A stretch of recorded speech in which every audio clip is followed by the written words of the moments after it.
Hey, remember the other day when I was sorting through my blue bucket of scrap yarn and unfinished projects the other day? Well, I'm coming back to follow up, all right? So what I did is, you might have seen my post where I've had 2 balls of llama lace and a ball of sari silk and 2 balls of this very deep red, barn red llama lace.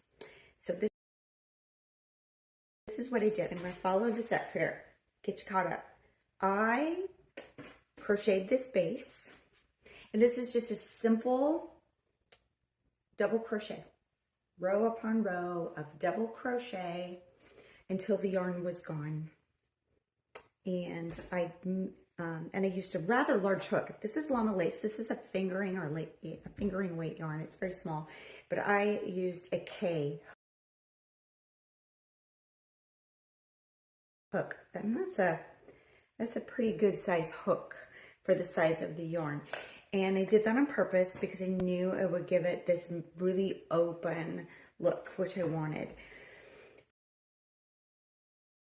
I measured the length of this. I spread it out on the floor and I measured it, and it is about end to end laying flat. It is about 46 inches.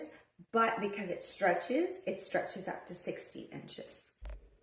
So what we're going to do next is I'm going to take this sari silk and a little bit of the leftover yarn, and I had just enough of this deep plum of another